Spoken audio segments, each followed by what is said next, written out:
It is now 1991, and things in the Dursley family have gotten worse.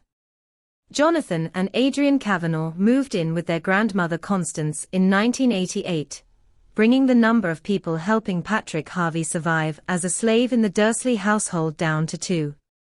As in, Patrick could only rely on Agnes Parker and Nicholas to help him stay alive. He also began to feel the effects of Dumbledore's curse on him. To him, the curse felt like a monster that would scratch him if he thought about breaking free from the cupboard under the stairs. Of course, the neighbors began wondering about who Vernon and Petunia were and why they still kept Agnes when Jonathan and Adrian moved in with their grandmother.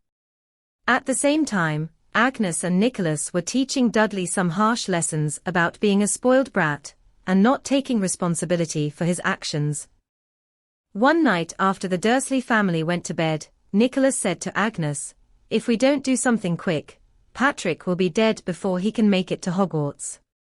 "I've noticed," said Agnes. "But how are we going to save him when we can't save ourselves? It's already bad enough that Petunia's brother took her nephew Harry away from her. You'd have to be a complete idiot to try to switch them." "That's it," Nicholas said as he had an idea. "We could switch Patrick with Harry Potter. It'll be perfect." "I don't know if that's a good idea," said Agnes. "We don't know how he will react when he finds himself here instead of with his other uncle and aunt. We don't know what he might think of this plan." "Oh, I've spoken to him about it and he agreed," said Nicholas. "Harry told me that the Evans family is going to the zoo soon, which is when Dudley is having his birthday. Harry also said that no one would notice if he was gone." "Well, I'm impressed," said Agnes. "For a second there, I thought that Harry would be another stuck-up jerk, who's spoiled and doesn't take responsibility for his actions. We already have to deal with that from Dudley, and we shouldn't have to deal with it from anyone else." Nicholas nodded, then said, "Here's how I would go about doing things. First, I'll incapacitate all the sitters so that the Dursleys have no choice but to bring Patrick to the zoo with them. Next, you will persuade Dudley to bring him to the aviary while the Dursleys take Patrick and bring him to the sitting area. At the same time, Harry tells me that he's planning to meet me at the reptile house, which is where you will bring Dudley. Patrick will want to go to the reptile house for some odd reason, and I will force Vernon and Petunia to let him spend some time with me. Then we pull the old switcheroo, and Harry comes back with us as Patrick and Patrick will be with the Evanses." "And then what?" asked Agnes. "Won't they suspect a thing when they notice that Harry isn't with them and Patrick is dressed head to toe in Harry's clothes?" "After tomorrow, it won't matter what they suspect," said Nicholas. "In fact, we get to sit back and watch as nature takes its course. Lee will without a doubt notice that something is off about Harry, and when he does, he won't hesitate to notify the authorities. And when that happens, well, Vernon and Petunia will be unable to explain why they did what they did to the boy." "I hate to interrupt, but what's going on here?" Patrick said as he approached Nicholas and Agnes. Patrick was much shorter than most 9-year-olds, even if he was about to turn 11 within a few weeks. Patrick's hair, damaged after years of dyeing his light brown hair black, hung limply over his shoulders. Vernon wasn't allowed to give him a haircut. He was wearing a pair of pants that once belonged to Jonathan and a t-shirt that once belonged to Adrian. "What are you guys talking about?" "Don't worry, Patrick Harvey, as we are here to set you free," said Nicholas. "You'll be far away from those rotten Dursleys soon." "You can't do this," Patrick cried out as the reality of what Nicholas and Agnes were plotting hit him. "I can't escape from them. If I do, then—" We know, you'll have a very bad case of the flu and won't be able to walk for a month," said Agnes. "It's Dumbledore's curse. He wants you to be weak and docile, so that he can start training you how to fight." She would have continued when Petunia's voice was heard. "Agnes Parker, are you downstairs?" "No, Agnes yelled while trying to hide Patrick in the cupboard. I'm just watching TV. That's all. Whatever you're doing, keep it down, said Petunia. Dudley's birthday is tomorrow, and those rotten Evanses are going to the zoo. I don't know why, but I already know that brother of mine is up to something. If he thinks he's going to get his hands on that little freak, he's got another thing coming. Petunia, do you honestly think Dumbledore could be controlling us? Said Agnes. As in, he has people spying on us. I don't know about that, but all I know is that if that old goat drops off another orphan at my doorstep, I will have some very harsh words with him, Petunia snapped. I'm not a charitable organization, and I can't take in every stray child that shows up, she continued. That's not how it works. Good job, Agnes, Nicholas said as Petunia went back into her room. You stopped her from figuring out our plan to get Patrick away from her. But what about the next-door neighbor, Mrs. Fig, said Agnes. If she gets word about this and tells Petunia. Oh, don't worry about her.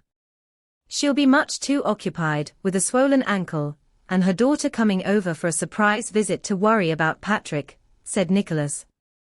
Plus, I've already disrupted the other sitters, so they can't take Patrick. He'll be out of this wretched house soon. But not soon enough, Agnes said as she stared at Patrick, who was sitting on his bed reading a book. He's dying, as it were, and the longer he stays here, the weaker he'll get. He won't be able to escape if he stays here alone, as Vernon intends him to be. Don't worry about that, as I have a plan to stop that man and save the boy, said Nicholas. Now get some rest, tomorrow will be quite a day. That fateful morning, Harry got out of bed and dressed. He stared at the letter he had gotten from Nicholas that explained what was wrong with Patrick Harvey. The letter also explained the part he would play in helping the boy escape from the Dursleys. Harry smiled, knowing that the moment he set foot in the Dursley house, the curse that Dumbledore had put on Patrick would be negated. Harry said to himself, "You can do this, Harry. It's just for one day. All you have to do is to stand up to them and don't let them push you around.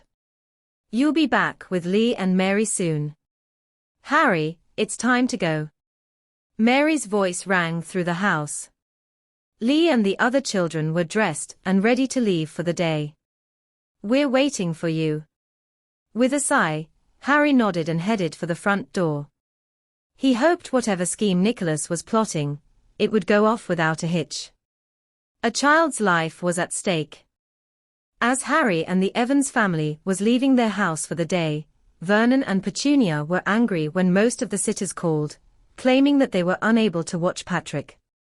Plus Mrs. Fig had fallen and broken her ankle the night before, so her daughter, who had come from out of town, was currently taking care of her. "Petunia, this is a conspiracy," Vernon snapped as Petunia came into the kitchen with the news that Mrs. Fig had fallen and broken her ankle several hours before Petunia came to her house begging for her to watch Patrick. Mrs. Fig's daughter, who was visiting her mother, had firmly told Petunia that, "My mother is not your child's nanny. If you can't handle him, I'll find someone who can." Needless to say, Petunia was not happy about the whole thing. "It's a conspiracy all right, one that's threatening to ruin our son's special day," she snapped as she stared at Patrick, who was busy making the birthday pancakes that Petunia had promised Dudley. "I don't know why, but something or someone is at work, trying to destroy everything we've built together." Patrick stared at Nicholas and Agnes, who both smiled back. The plan was working, there was no way that nothing could go wrong. Except that it did. Dudley came into the kitchen, angry because during the night, someone had replaced his birthday gifts with lumps of coal and plastic toys that easily broke. Agnes rolled her eyes, knowing that Dudley had somehow messed up again. And this time, she didn't have Jonathan and Adrian to back her up. Her friend Abigail Beaufort had gone on vacation with her uncle and aunt to Disneyland, so she couldn't help. Plus, Her other friend Julian Olsen was with his family at the beach for the weekend. Yet Harry Potter was on his way to them. Harry knew exactly how to tame the unruly boy, as he had to deal with 4 misbehaving children named Robbie, Louise, Felix, and David. Fortunately, Patrick knew exactly how to placate Dudley. With a huge plateful of pancakes, Dudley was sated. Patrick then turned to Agnes and Nicholas and asked, "What do we do next?" "Get yourself ready, kid, we have a trip to the zoo to go on," said Nicholas. "And hopefully, nothing will go wrong." "Absolutely not." Vernon snarled as he glared at Nicholas. "That freak is never to leave this house for as long as we're under contract from Dumbledore." "And did his contract explicitly say that Patrick was to be confined to the house and never be allowed to leave unless we are with him?" said Agnes. "No, the contract never said that," said Vernon. "The contract only said that Patrick couldn't leave the house until it was time for him to go to Hogwarts, whatever that is."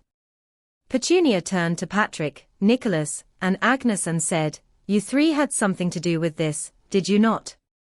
"Oh no," said Patrick. "There's no conspiracy here. It's merely a series of unfortunate events, that's all. And besides, didn't Dumbledore say that I had to live with you until it was time for me to go to Hogwarts?" In case you were wondering, it was Dudley's 11th birthday. He had been begging his parents to take him to the London Zoo for several months. Vernon and Petunia couldn't say no to the fat boy, so they decided to gather the whole family and go. Agnes and Nick were also going. Before they left, Agnes and Nick thought about taking Patrick with them. After all, Patrick had not been seen since he came to live with the Dursley family almost 10 years ago. Despite the number of social workers and police coming to the Dursley house, no one could get Patrick away from the Dursleys, nor could Vernon and Petunia be charged with child neglect. Dumbledore's spell had worked too well. Yet, Dumbledore's spell was taking its toll on Patrick.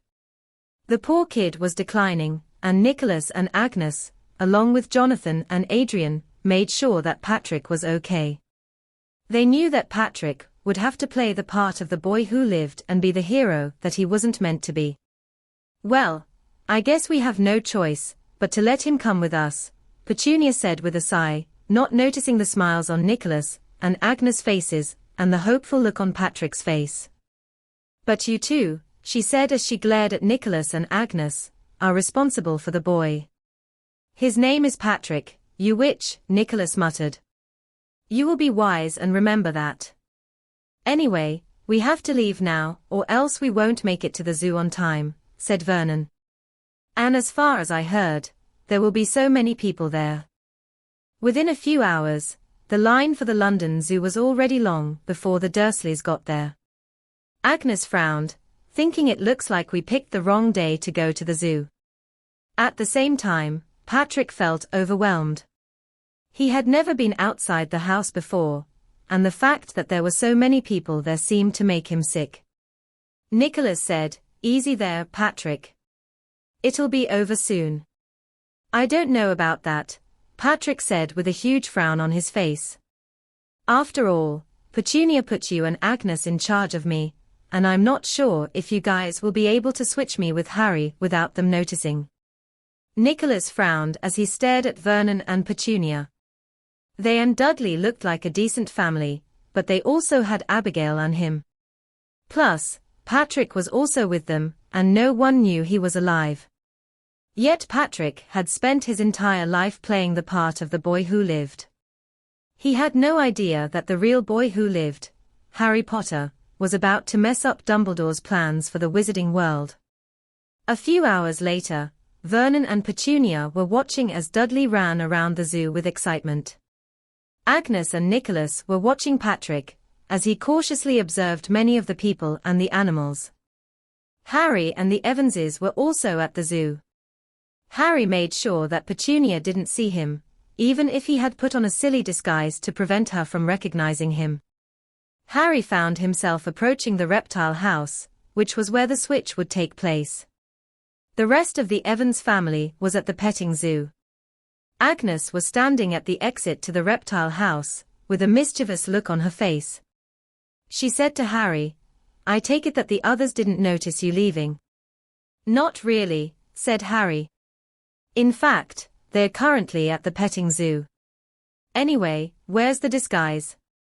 "Right here," Agnes said as she opened up the bag she had packed before leaving the Dursley house for the day. "I must warn you, though, Patrick has been forced to wear all of Dudley's clothes, and they're all too big for him." "Not a problem," said Harry. "After all, I'm not very tall, and I can wear the clothes just fine." "Yet, you're about a head taller than Patrick is," Nicholas said as he and Patrick approached Harry and Agnes. "And you look more well-fed than he is." "Well, I can be a convincing actor," said Harry. "Right now, we can't concern ourselves with how we think the Dursleys will react to Patrick being replaced with myself. All we have to do is to—" Just then, the group looked up and saw Jonathan and Adrian approaching them. It had been a few years since Jonathan and Adrian saw Agnes, Nicholas, and Patrick.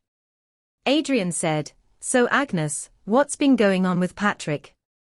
Please don't tell me that Vernon and Petunia have made things worse for him after we left." "Yes, Vernon and Petunia made things worse for Patrick after you left," said Agnes. "In fact, Dumbledore's spell is making things even worse for him." "Dumbledore did this?" Harry cried out, not knowing that he was about to find out the ugly truth about Dumbledore and his many schemes. "Dumbledore put a spell on an innocent boy, dressed him up as me, and now he's messed up." "Well, Dumbledore wanted you to be the hero of the wizarding world," said Patrick. "I don't know why, but I have a feeling that Dumbledore wants to use you to further his own agenda." "Why am I not surprised?" said Harry. "I wish that old man would learn to leave the wizarding world alone." "Or do any of you know the story about how Dumbledore and Gellert Grindelwald screwed up the wizarding world many years ago?" "Really?" said Jonathan. "Funny that you should mention that. Dumbledore is trying to create a myth about the boy who lived. Well, here's a shocker: nobody survives the Avada Kedavra curse. It's just not done." "What does that mean?" said Harry. "That means that the minute the curse hits a person, they are dead," said Adrian. "There's no counter curse, nor is there a way to bring that person who was hit by the curse back to life. They are dead. That's all." "But what about me?" Harry hissed as he adjusted his clothes. "I was struck by the Avada Kedavra curse, and I'm still alive. What happened to me to make me so special that I had to be the hero who lived? Nobody survives the curse, so why me?" "Why you indeed?" Nicholas said as the group entered the reptile house. At the same time, Dudley pointed to a giant snake in one of the exhibits. "You guys need to see this," he yelled as he pointed to a huge snake in the exhibit. Agnes was afraid of snakes as a small child, because she had seen a snake eating a rat in her mother's garden, but she, Harry, Patrick, Jonathan, and Adrian stared at the snake. Suddenly, the snake seemed to move. It crawled out of its glass encasement and slithered across the room. Agnes screamed and fled from the exhibit, with Patrick following her. Vernon heard her screaming and ran into the exhibit, shocked to see scores of people fleeing from the place. At the same time, Lee and Mary Evans, along with Robbie, Louise, Felix, David, Ginger, and Twyla headed towards the exhibit. Vernon stared at Dudley, who laughed at Agnes's predicament and refused to help her. Vernon said, "All right, Dudley, what happened here?" "Nothing really, except that the snake asked me to help it escape," Harry said innocently as he stared at his uncle in fear. At this, Jonathan and Dudley laughed, with Dudley saying, "I always knew you were weird, Patrick, but this is way too silly. Snakes don't talk." "You're right, Dudley. Snakes don't talk," said Harry. "But for some reason I don't understand, that snake decided to talk to me." Jonathan and Adrian laughed, but Agnes said, "Are you okay?" "Well, I must say that wasn't the weirdest thing I've seen all day," Harry said as Patrick said, "You need to be careful, Harry Potter. I've heard some strangers talking about you, and they say that you could be the one to defeat the Dark Lord." Harry snorted, saying, "I wonder who made up that particular story." Dursley. The angry voice of Lee Evans cut across the room as everyone turned around and glared at Vernon. "What is it now, Evans?" Vernon muttered as Lee and Mary stepped in front of Vernon. Petunia grabbed Agnes and Harry and pushed them behind her back. Nicholas gripped Harry's hand. A nervous look formed on his face. Mary yelled, "You've corrupted our nephew." "Who, Dudley?" Vernon quipped. "No, Harry," said Lee. "What's going on here?" Vernon cried out. "It's already bad enough that you and your wife lost the Kavanaugh boys to their grandmother 2 years ago, and you two don't have the capacity to take care of those other orphans. But we will not have you telling Harry it's okay for him to play with snakes," said Mary. "Harry was playing with snakes," Vernon cried out. "When did that happen?" "While we were here," said Agnes. "I don't know why, but someone is trying to use Harry to stir up trouble where there is none." "I see," Mary said as she reached for Patrick. "I don't know how you and your ilk managed to get near Harry, but whatever you did to him, we're going to wipe that nonsense out of his head." She took the other children and walked away. "You better pray that I don't find a way to destroy you once and for all," said Lee. "As for you, Petunia, I wonder if you're planning to open an orphan home with all the orphans you seem to keep adopting." Petunia glared at him as he walked away. Vernon turned to her and said, "Your brother is continuing to demean and belittle us, and I've had enough. One day, he's going to overstep his boundaries and do something that he never should have done. And when that happens..." While Vernon and Petunia were speaking, a zoo employee tapped them on the shoulders. He told them they were banned from returning to the zoo for 10 years due to the disaster in the reptile house. Plus, the snake in question was found back in its habitat, looking quite angry that someone had disturbed it. It glared at the Dursleys, as if it was plotting to kill them. Yet, Nicholas smirked as he looked at the results of his work. Patrick was safe with the Evans family and Harry was with the Dursleys. Harry said to him, "I take it that they took the bait." "Oh yes they did," said Nicholas. "You're with us now, Harry Potter, and we have them in our trap." "Not so fast, guys," said Agnes. "We now need to activate Phase 2. "What's Phase 2? said Harry. "Phase 2 is us driving the Dursleys to insanity, mainly by you pretending to be Patrick," said Agnes. "Can you cook?" "Oh, I can make enough food for everyone," said Harry. "Don't forget, I live with several other people." "Good," said Nicholas as he stared at Harry. He then said, "You now have a chance to make that Albus Dumbledore pay for forcing you to live with the Dursleys when he dropped you off at their house when you were a baby, and revenge you shall have." "Well, I don't think revenge is a good idea, but as the pastor at my church once said, we should punish the sin, not the sinner," said Harry. "And Albus is the biggest sinner of all." "Well, he did nothing while some wizards killed my parents, which is the reason why I'm currently living with the Dursleys," said Agnes. "Luckily for me, he wasn't interested in a girl playing the part of his chosen hero. But Patrick is the same age as you are, and you kind of look like him, albeit temporarily. But there is another person who Dumbledore has overlooked, and it's always the overlooked people who do the most damage." "Let's go, children," Vernon snapped as he glared at them.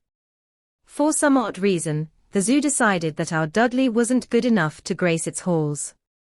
"Well, that's what happens when your son tried to feed me to a snake," Harry said, with a hint of fear in his voice. "I'm sure he'll learn his lesson soon." "Oh yes he will," Nicholas said as he sized Dudley up. "Just give me a month, and he'll be very well behaved indeed." "Oh, I'm sure you will, Vernon said with his voice dripping with sarcasm. Let's go home, apparently we're not good enough to go anywhere. At the same time, Willa Tyrell was watching everything happen from behind a trash can. She frowned as she watched Harry Potter being switched with Patrick Harvey. This was a sign that things were about to be very bad for the Dursley family. She said into a walkie-talkie, "The plan has worked well, and the Dursleys have fallen for it." "Good," the voice of Severus Snape came from the other end. "Let us hope they remain oblivious to the truth. Now, you should keep a close eye on the boy, as he may be the key to the end of this nightmare." "Well, Dumbledore isn't going to like that," said Willa. "Dumbledore can eat a poisoned apple and die for all I care," Snape snapped. "He's ruined our lives long enough." Willa was taken aback by Snape's words. She couldn't believe he would say something like that about the headmaster. She knew things had been difficult between the two wizards, but she hadn't expected this level of animosity. "Indeed," Willa said as she stood up and walked away. She had to admit there was some truth to Snape's words. She had seen the headmaster's behavior firsthand and knew he could be difficult. But she still couldn't understand why Snape would be so openly hostile. "It's time to ruin some lives."